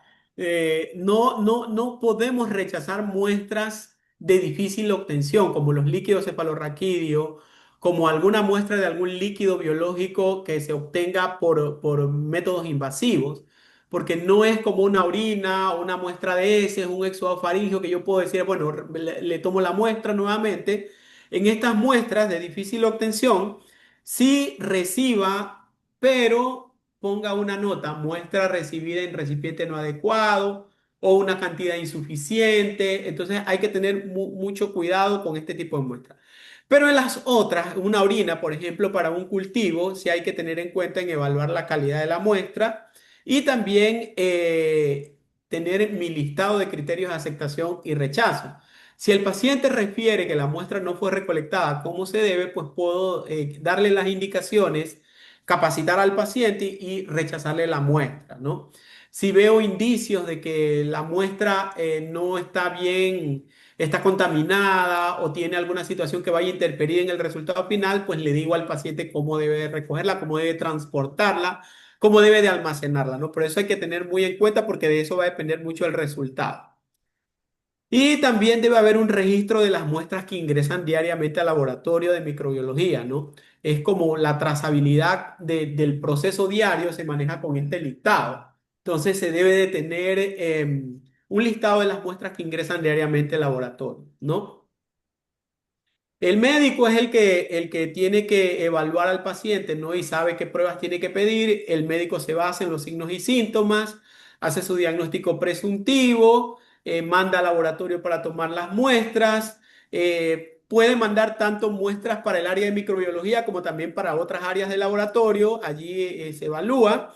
Y luego, de acuerdo a los resultados, el médico va a poder tener la certeza de cuál es la patología del paciente y luego implementar un tratamiento. Una orden de examen tiene que estar bien definida, bien clara. Si hay laboratorios que tienen órdenes de examen con terminologías o con textos que no son comprensibles, entonces puede hacer que el médico se confunda, ¿no? Y no aprenda o no tenga claro cómo seleccionar las pruebas, ¿no? En esta orden de examen, por ejemplo, en microbiología ponen un ítem, unos ítems, y acá ponen el nombre como tal, ¿no?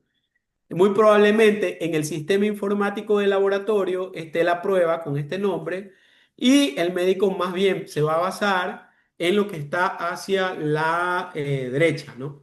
Gracias. En el caso de tinciones y preparados en fresco, este apartado, esta orden lo han diseñado así, ¿ya?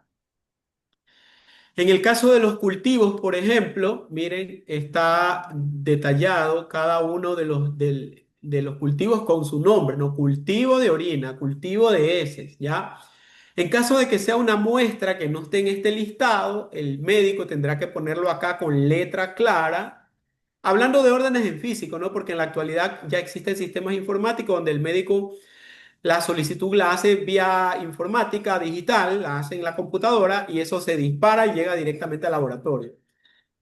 Pero todavía puede haber laboratorios que manejen hojas en físicos en donde el médico tenga que rayar la prueba o tenga que colocar con manuscrito el nombre, el nombre de donde tiene que tomar la muestra, ¿no?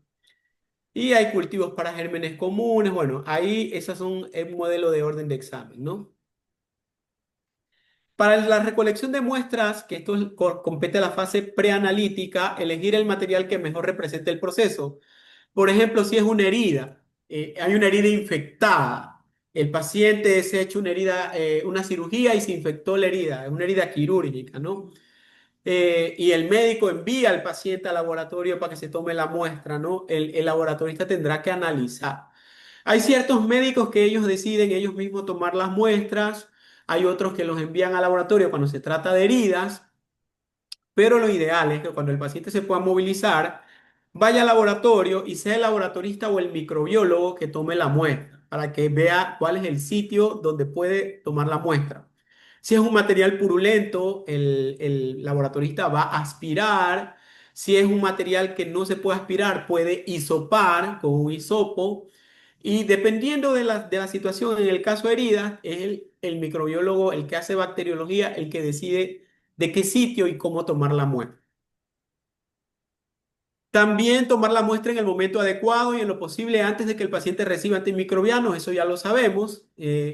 No puede ocurrir que el médico le diga, ya está con tratamiento. Y usted va a decir, no, no le voy a tomar muestra, ¿no? Lo conversa con el médico y le puede decir, doctor, pero yo le voy a tomar, pero hay la probabilidad de que no crezca ningún microorganismo. Entonces el médico va a decir, igual, tómele y usted ya sabe que con esa autorización que el médico ha autorizado. Pero cuando el médico no autoriza, asesore al médico, asesore al paciente para ver cómo se hace, ¿no? Pero no se pueden interrumpir tampoco las terapias antimicrobianas. Pero lo ideal es tomar muestra cuando el paciente no ha tomado antibióticos. Obtener la muestra evitando contaminarla con la flora normal de pacientes, ¿no? Vamos a hablar, por ejemplo, que todavía los médicos piden la prueba de exudado faríngeo para estreptococo beta hemolítico del grupo A.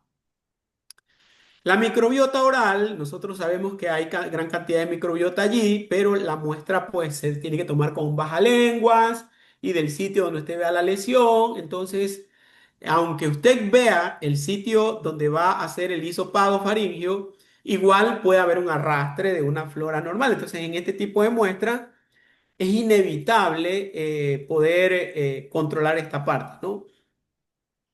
Pero sí, por ejemplo, en el caso de una muestra de orina, que ya sabemos el protocolo de recolección, es importante pues discriminar la microbiota habitual.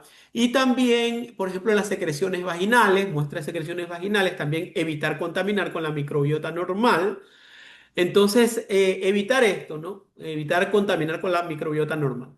Tamaño de la muestra adecuado, tamaño o cantidad de la muestra adecuada, ¿no? Eso también depende mucho cuando las muestras son tomadas en quirófano.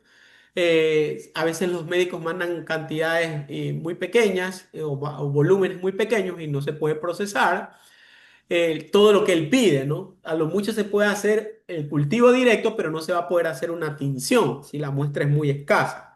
Entonces, eso hay que tener en cuenta. Pero para cultivo, en ese caso de muestras invasivas, no procede rechazarla, sino decirle, doctor, es una muestra en pequeño volumen, solamente alcanzó para el cultivo, no se logró hacer tinción, ¿ya? Pero tratar de tener siempre los volúmenes adecuados. Evitar el agregado de antibióticos que inhiban el desarrollo. Después tiene que ver lo mismo con la toma de antimicrobiano o pacientes que se han echado cremas o están aplicándose óvulos. Entonces, eso hay que tener en cuenta. Utilizar un recipiente estéril. Sabemos que para microbiología todos los cultivos tienen que ir en un contenedor estéril. Identificar la muestra correctamente. Dos nombres, dos apellidos. Es como deben estar identificadas las muestras y número de cédula. Es lo que se dice habitualmente cómo identificar las muestras. En la actualidad hay códigos de barra. Los laboratorios que tienen un sistema informático imprimen los códigos de barra y se identifican las muestras y llevar al laboratorio lo más rápido posible estas muestras, ¿no? Y esto es todo lo que acababa de decir, ¿no? Sitios no contaminados, con floras, a veces toman muestras en los quirófanos, mandan biopsias, hay que recibirlas y hacer lo que se pueda si es que es muy pequeño. Si hay suficiente cantidad, pues se hacen tinciones y se hace todo. Sangre y líquido cefalorraquídeo. En el caso de los líquidos cefalorraquídeos, se reciben a veces tres tubos, uno para hacer la citología, otro para hacer la microbiología y otro para hacer la bioquímica. El de microbiología, traten ustedes de poder rescatarlo rápidamente para hacer el proceso, porque a veces se lo entregan al final. Las muestras de orina, en el caso de los recién nacidos o personas que tengan algún inconveniente para miccionar, las muestras pueden ser tomadas por punción suprapúbica, eso lo hace el médico, eso no lo hace el laboratorista. En el caso de las muestras respiratorias, en las muestras respiratorias, algunas las toma directamente el paciente cuando se trata de un esputo por expectoración natural. Y otras las toma el médico por un esputo inducido, por terapia respiratoria, o también puede ser algún otro mecanismo de terapia respiratoria donde se extraiga secreción bronquial. Eso lo hacen los terapistas respiratorios. Y materia fecal que por lo general pues la toma el mismo paciente o los familiares en caso de que tenga que tomar.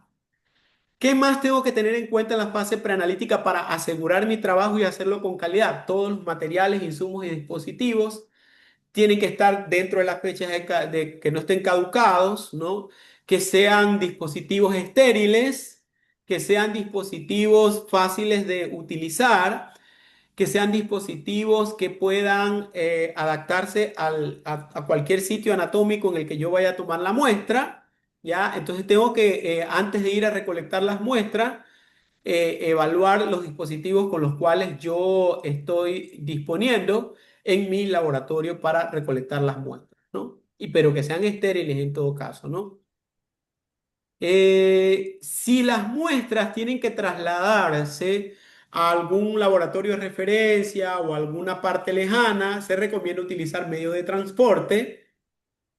Hay en el mercado un sinnúmero de medios de transporte que conservan bien los microorganismos patógenos que se intentan recuperar en las muestras. Entonces, está el medio Stuart, que es el más usado, el medio Amies, el Cariblade, que son medios semisólidos, ¿no?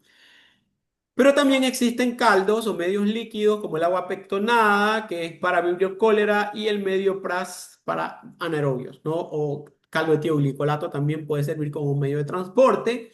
Esto cuando las muestras no pueden procesarse en el mismo momento y tienen que ser trasladadas a otro laboratorio. Y bueno, los materiales que se utilizan, insumos para recolectar muestras, frascos estériles, hisopos, cepillos, en el caso de hisopos o torundas, que se utilizan para tomar muestras. En el caso del transporte de muestra en la fase preanalítica, vamos a suponer que usted recibe muestras que le derivan de un laboratorio externo para microbiología, o en el caso que usted derive a otro laboratorio los cultivos, entonces tiene que tener todo este material para poder garantizar la curva de crecimiento de los microorganismos, ¿no? Un cooler o una hielera o un contenedor, como le quiera decir, es lo ideal, y un termohigrómetro para controlar la temperatura. Recuerden que el sistema de transporte es el sistema triple de transporte. El contenedor uno es el que tiene la muestra o el contenedor que está en contacto con la muestra.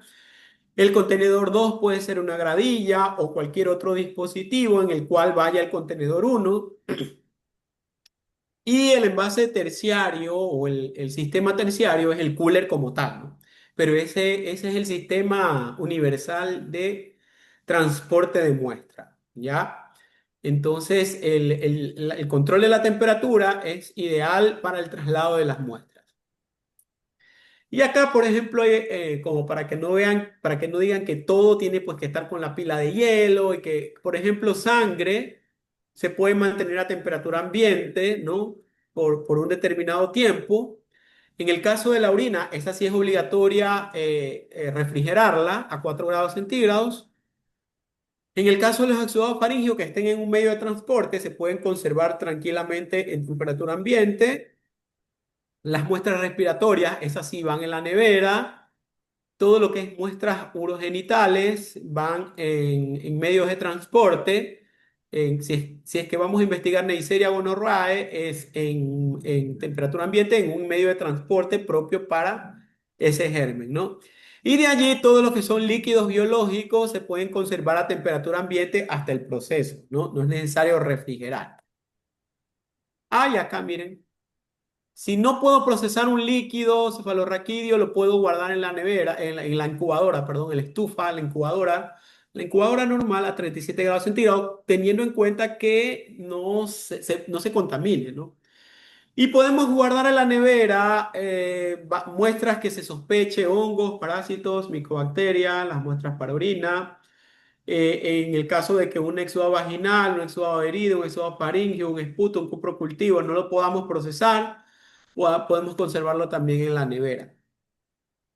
Y así hay ciertos factores que pueden afectar a las muestras durante su estadía, su estacionamiento, como la temperatura, el tiempo que pasan a temperatura ambiente, la demanda de oxígeno, porque como son organismos vivos, necesitan pues tener a disponibilidad sus nutrientes, la cantidad de oxígeno adecuada, la cantidad de agua adecuada. Entonces, todos son factores que pueden interferir en el crecimiento de los microorganismos mientras están estacionados en la toma de muestra, ¿no? Recordemos siempre esta curva de crecimiento bacteriano, en el caso de las bacterias, ¿no? Esta es una curva universal, en donde cuando las bacterias están en los fluidos biológicos, están en una fase de adaptación, pero luego pueden crecer en una fase exponencial, luego pasan por una fase estacionaria y finalmente termina la muerte celular en caso de que la muestra pase demasiado tiempo estacionada sin poder procesarse, ¿no? Lo ideal es sembrar las muestras o procesar las muestras cuando están en la fase de adaptación o la fase exponencial para poder tener un germen amigable, un germen que pueda pues darme resultados adecuados. Y así, por ejemplo, aquí hay algunos tiempos de generación de algunas bacterias en condiciones óptimas de cultivo. Lecherichia coli, 17 minutos puede permanecer en glucosa, en un medio que tenga glucosa y sales. El Bacillus megaterium en un medio con sacarosa, 25 minutos, hasta 25 minutos me aguanta, puedo ponerlo en ese medio. El Streptococcus lactis, bueno, todos estos gérmenes van a tener un tiempo, ¿no? Y se los puede poner en estos medios para poder conservarlos, ¿no? Cada microorganismo tiene un tiempo en que se replica, ¿no? ¿Qué pasa si no se cumple con todas estas condiciones que hemos hablado de almacenamiento, transporte, recolección, manejo de insumos y dispositivos? ¿Qué sucede? Se acaba, lo que se acaba de indicar es crucial. Si no se cumple, obviamente los resultados que vaya a obtener no son resultados confiables porque no he cumplido con todo lo que he establecido para el proceso de las muestras, ¿no?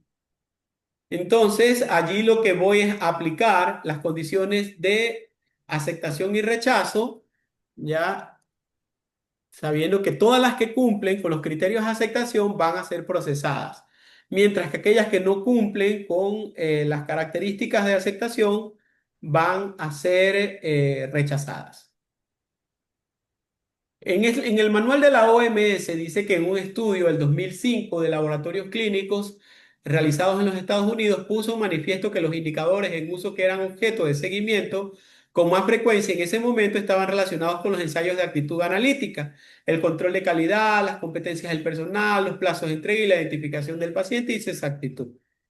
Y hacía seguimiento a estos indicadores, identificación del paciente, plazo de entrega del resultado, si el personal estaba competente o tenía los conocimientos, si las muestras se procesaban con un control de calidad y si se hacían ensayos de actitud analítica en los laboratorios.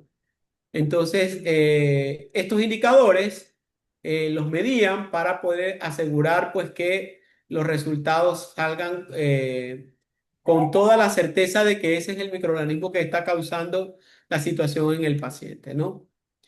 Y por último, vamos a hablar sobre los indicadores, los cuales se los voy a dejar aquí para que usted los tome y los pueda practicar con sus alumnos en evaluaciones, pueda hacer casos clínicos con estos indicadores, ¿no? Y que el alumno evalúe si es aceptable o no es aceptable los valores que se obtienen de estos indicadores. También les doy una tabla de rango para que pueda hacer estos ejercicios con sus alumnos, ¿no? Vamos a revisar los indicadores, ¿no? Bueno, esto era lo que hablábamos antes, las pautas para seleccionar indicadores. Para establecer cada uno de estos indicadores hay que hacer una ficha, ¿no? Cada ficha va a tener objetivos. ¿Por qué yo quiero medir este indicador? ¿Ya? Entonces, esta ficha metodológica constituye un instrumento técnico que se entrega de forma resumida con la información técnica y con la información metodológica del indicador que tiene nombre específico en lo posible presenta un cálculo homologado. Cada indicador va a tener un nombre, ¿no? Y cada indicador tiene un objetivo, ¿ya? Esa ficha del indicador tiene el nombre del indicador o variable, la definición del indicador, que ya vamos a ver un ejemplo, ¿no? La fuente de datos, donde voy a obtener los datos para medir estos indicadores de calidad, la nota técnica. Bueno, son algunos componentes que tiene esta ficha del indicador. Aquí tenemos una ficha de un indicador de la fase preanalítica. ¿Ya? Este indicador le han puesto el nombre porque cada indicador tiene un nombre. El indicador se llama porcentaje de muestras de laboratorio identificadas inadecuadamente, o sea, mal identificadas. Y la definición del indicador la tienen allí. Este indicador se define como el número de muestras que llegan al subproceso preanalítico con datos que no corresponden. Por ejemplo, nombres incorrectos o muestras rotuladas con el tipo de espécimen que no concuerdan en la rutina diaria. Esa es la definición del indicador. En la ficha debe estar redactado así el nombre de este indicador. La fórmula para el cálculo tiene una fórmula, ¿no? En el numerador va el número total de muestras de laboratorio identificadas inadecuadamente, o sea, mal identificadas, dividido para el número total de muestras ingresadas al laboratorio en la fase de preanálisis. Es decir, que arriba voy a registrar el total de mis muestras que no estaban identificadas correctamente y lo divido para el total de muestras que recibí y lo multiplico por 100, ¿ya? Para tener el porcentaje, porque es porcentaje, ¿no? Y así ya tengo un dato, ¿no? Esto lo puedo hacer diariamente, ¿no? Usted al estudiante le puede plantear un caso clínico en un laboratorio X, diariamente se recibían 55 muestras, de las cuales se identificaban inadecuadamente 20. Obtenga el indicador de calidad y evalúe el criterio de análisis de este resultado, de este indicador. ¿Qué haría? ¿Cómo podría mejorar este indicador? ¿Ya? Bueno, y aquí están otras características de los indicadores, la definición de las variables, muestras con datos que no corresponden, o sea, definición, ¿qué es una muestra con datos que no corresponden? Se refiere cuando una muestra está etiquetada con datos que difieren de lo que indica la orden de examen. ¿Por qué? Porque arriba dice datos que no corresponden, en la definición dice datos que no corresponden. El laboratorista le puede decir, pero ¿qué es un dato que no corresponde? O sea, que el tubo o el frasco de orina no tenga, si decía Pepita Pérez Samaniego, pero el frasco decía así, pero la orden decía Pepita Samaniego Pérez, ¿ya? Luego usted averigua y dice, no, sí, sí, es la misma, ya, bueno, pero tiene que registrarla porque estaba mal identificada. ¿Ya? Porque no se corroboró lo de la orden con el frasco de orina. Entonces cae ya y tengo que registrarla como, a pesar de que luego corregí, averigüé y todo, la tengo que poner como una muestra identificada inadecuadamente. Eso significa muestra que no corresponde. Espécimen que no coincide. ¿A qué se refiere eso?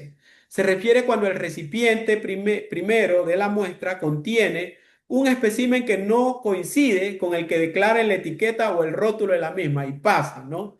Recibe un tubo de vidrio con un líquido amarillento y le dice líquido cefalorraquídeo, ¿ya? Luego ya usted llega, va a la orden, pero la orden dice líquido pleural. ¿Ya? ¿Qué tiene que hacer ahí? Está perdiendo tiempo. ¿Qué mismo será? ¿Un líquido cefalorraquídeo o un líquido pleural? ¿A qué le hago caso? ¿A lo que dice el tubo o a lo que dice la orden? No. Mejor voy a la fuente, pregunto al médico, doctor, ¿qué fue que tomó? ¿Líquido cefalorraquídeo o líquido pleural? Ya, corrijo, el doctor me dice, es un líquido pleural. Ah, vaya, lo han retulado mal o la orden está mal. Bueno, resuelvo. Pero lo tengo que registrar como una muestra identificada inadecuadamente. ¿Ya? Eso es espécimen que no coincide. Y bueno, y así podemos ir categorizando cosas que pasan con las muestras, ¿no? Y acá está la unidad de medida, es porcentaje, o sea, el indicador se va a medir en porcentaje, la interpretación, la fuente de datos. ¿De dónde obtengo yo este numerador, que es el número total de muestras de laboratorio? Porque tiene que haber un registro. Un registro de muestras inadecuadas y un registro de total de muestras, ¿no?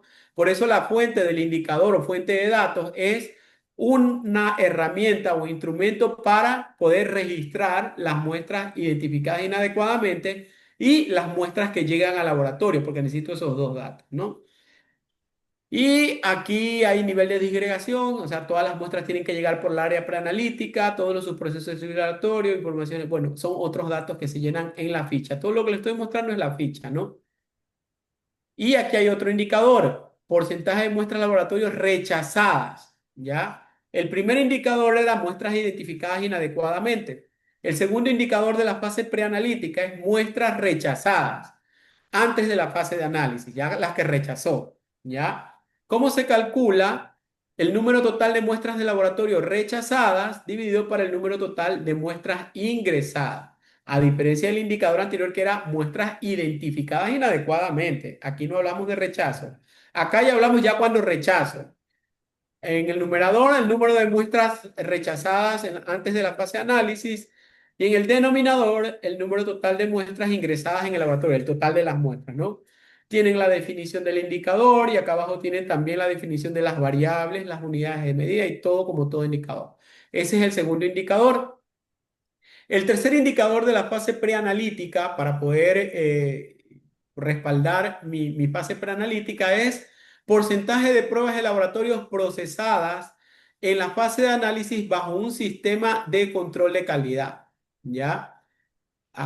No, esta de aquí es de la fase analítica, ¿no? Esas las vamos a revisar después, sino que las estoy poniendo es como ejemplo. Este indicador 3 es de la fase analítica, lo vamos a revisar después. ¿Ya? Tiene las mismas características, sino que les estaba mostrando en la ficha. Acá hay otro indicador de la fase analítica, ¿ya? Equipos operativos, lo mismo, y aquí está, ¿ya? Indicadores que se recomiendan en la fase preanalítica, aparte de los que mencioné, que era de manera general para todo el laboratorio, pero para microbiología se proponen estos indicadores de la fase preanalítica. El porcentaje de solicitud de nueva muestra.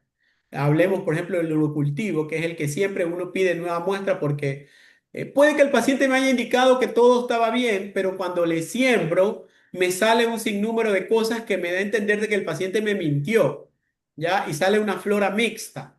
Entonces, tengo que llamar y pedir una nueva muestra, hablar con el paciente, ¿no?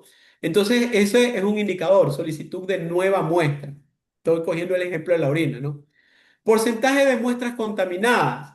Cuando le llega una muestra, asimismo, de cualquier índole a microbiología, y antes del análisis usted se da cuenta que esa muestra tenía un pelo, que tenía papel higiénico, vamos a suponer, que la muestra tenía restos de materia fecal, entonces, y que no correlaciona con la muestra, ¿no? Obviamente, ya eso usted sencillamente puede decir la muestra está contaminada. Puede ser ese un caso.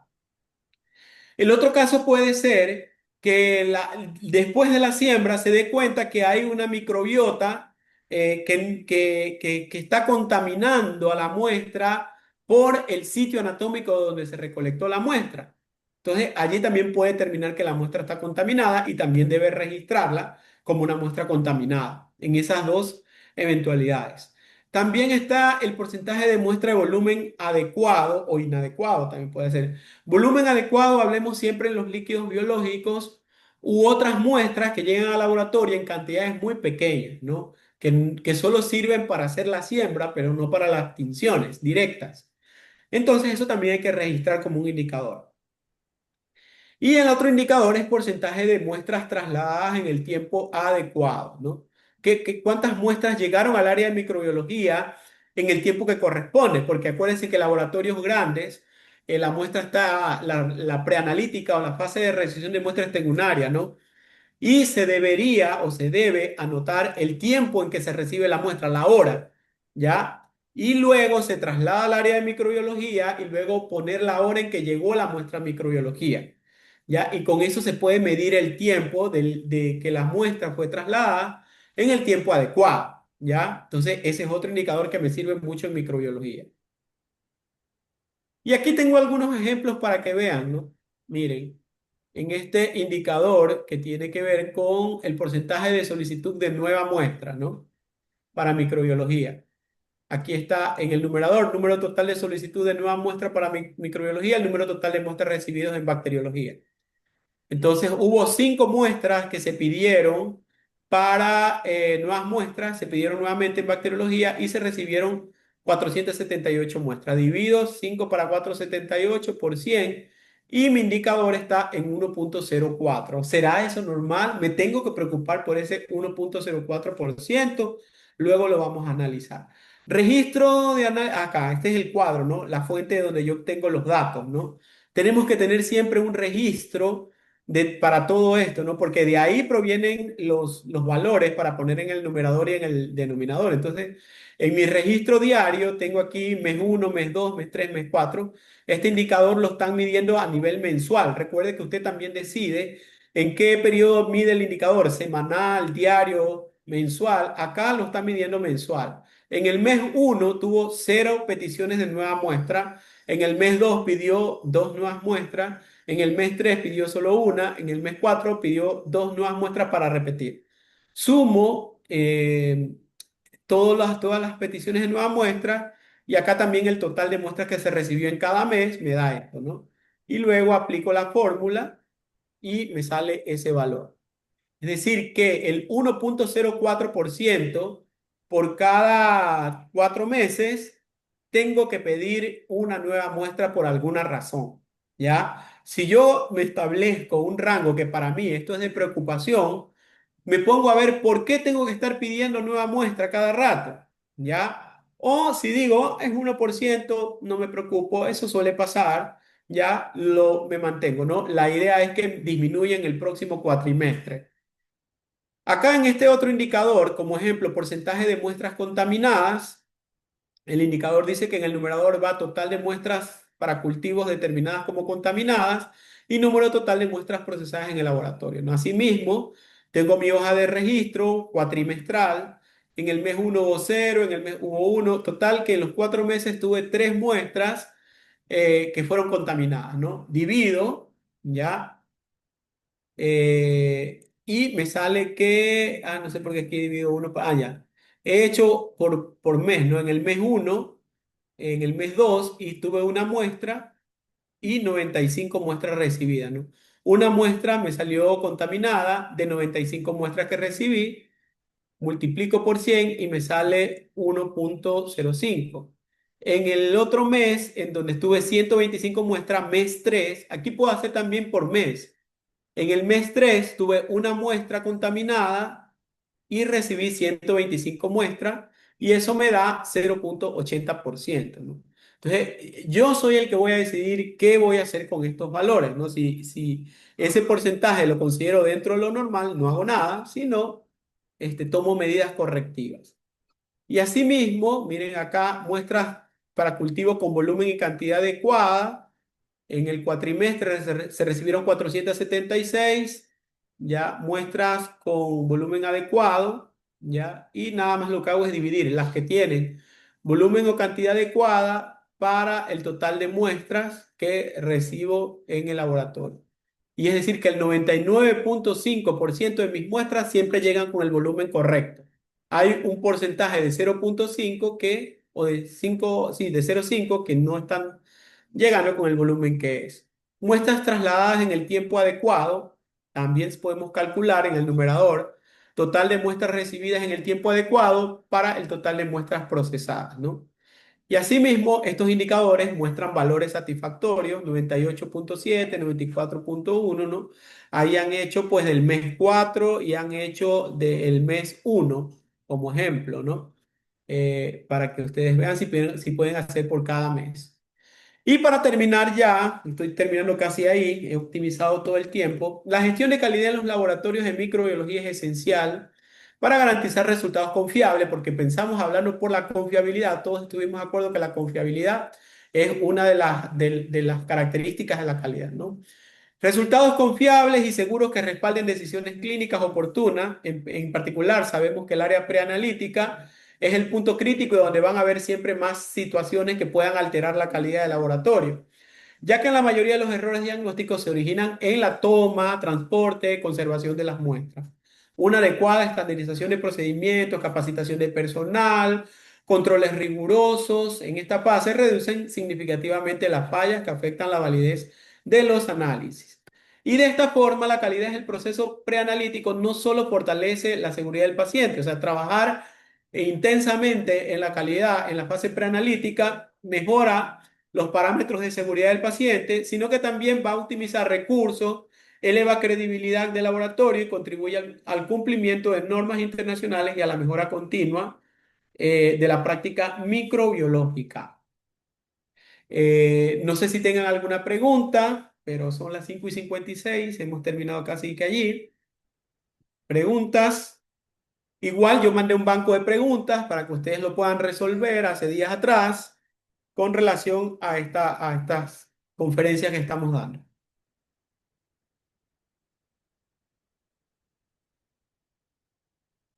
Muy bien, si no hay preguntitas, Iliana, Hola. ¿cómo quedamos para el lunes? Ahí sí, te decía que sí, efectivamente las preguntas van a ser utilizadas para la evaluación del próximo fin de semana, del próximo viernes. Eso tienen que estar atentos, les he comunicado siempre en el aula y en el chat. Luis, nada más por una pequeña pregunta, cuando hablaste de que deberíamos trabajar en conjunto con los médicos, con los microbiólogos, con los infectólogos, la implementación de este sistema del PROA, del Programa de Optimización de Antimicrobianos, me parece que estamos empezando. Tuvimos en el curso anterior un ponente de Quito. No sé si en Guayaquil estén ya con los programas de optimización en los hospitales. En la Junta de Beneficencia, los hospitales están ellos trabajando en eso, los hospitales de la Junta. Eso me parece correctísimo. Aquí también parece que el Hospital Isidro Loyola está trabajando ya para la implementación, que pienso yo que va, no sé tú qué opinas, que va de la mano con el sistema de gestión de la calidad de Claro que microbiología sí, de eso y vamos a todo hablar en la proceso fase mismo. analítica y en la fase posanalítica, porque el lunes que hablemos un poco de la fase posanalítica, vamos a analizar qué hace el médico con un resultado de un cultivo donde tiene un pocotón de antibióticos allí, qué es lo que hace, ¿no? Porque la idea es que el médico optimice los antimicrobianos acorde a la necesidad del paciente. El uso racional de antimicrobianos hace que el paciente gaste menos, que las complicaciones, de acuerdo a los efectos secundarios que algunos antibióticos ocasionan, le beneficien al paciente. Entonces, todo esto tiene que ver con gestión de calidad y seguridad del paciente, porque el programa de optimización de antibióticos es parte de la seguridad del paciente. Entonces, los médicos que prescriben tienen que tener muy en cuenta esto. El uso racional de los antibióticos está dentro de los parámetros de la seguridad del paciente y la seguridad del paciente tiene que ver con la gestión de calidad. Así es, Luis. ¿No? Sin otra, a ver, déjame ver, acaba de surgir algo en el chat.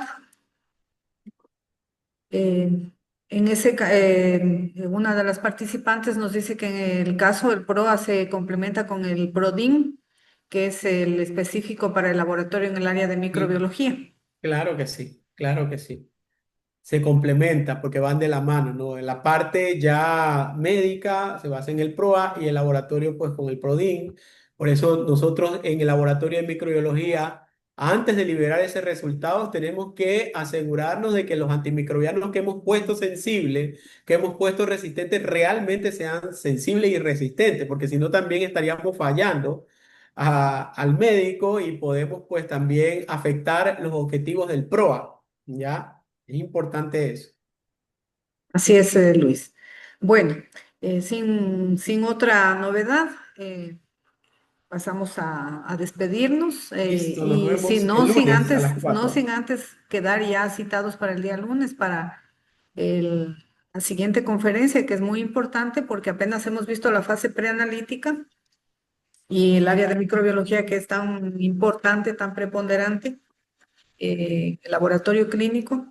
El día lunes estamos prestos y listos para escuchar lo importante e interesante que nos tienes que contar al respecto. Ya, muy Entonces, Luis, bien. quedamos citados para el día lunes con todos y con tu persona. Y no sin antes desearles un feliz fin de semana, que todo les vaya Gracias. bien. Listo, Iliana, gracias. Chao.